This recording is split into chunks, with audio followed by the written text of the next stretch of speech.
Wakáŋ Tipi is a sacred place. It's a beautiful place, a refuge for birds and wildlife, a sanctuary for people, full of rich diversity and cultural value and meaning. Wakáŋ Tipi is a place that's central to our creation story. And our creation story has us coming from the water. We literally were born from the water. Dakota ia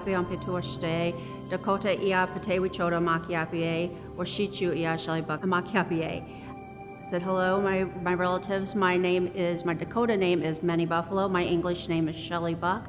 I am the president of the Prairie Island Indian community.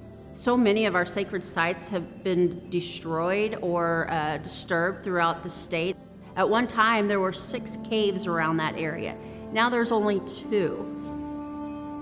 One of our most key and central places of importance was impacted by the earliest development here in this portion of the city. The negative impact that railroad system had to this site and the urban sprawl around this site, I think it's a testament that we have what we have left. And so it's critically important that we preserve what we have left and that we create management practices that allow us to be the best stewards of this particular area that we can be.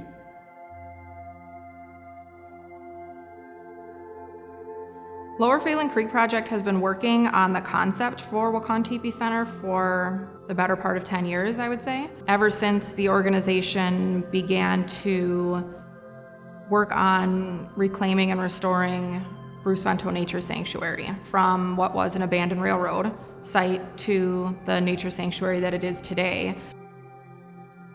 So when I think of Wakáŋ Tipi and Wakáŋ Tipi Center and the planning and the things that are going on right now, I see and envision this as a central hub to reconnect Dakota people back to the landscape and back to some of these significant sites within the region. One of the historical ways that this site has been used for Dakota people was to have an annual conference. And so what we hope to do with Wakáŋ Tipi Center is allow that to happen here once again.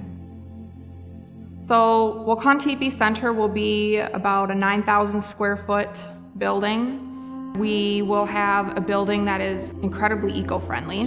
We will be able to have exhibits that highlight the geology of the site, the history of the site, the ecology of the site, and also the cultural history. Unfortunately, a lot of our history is lost because those sites are destroyed.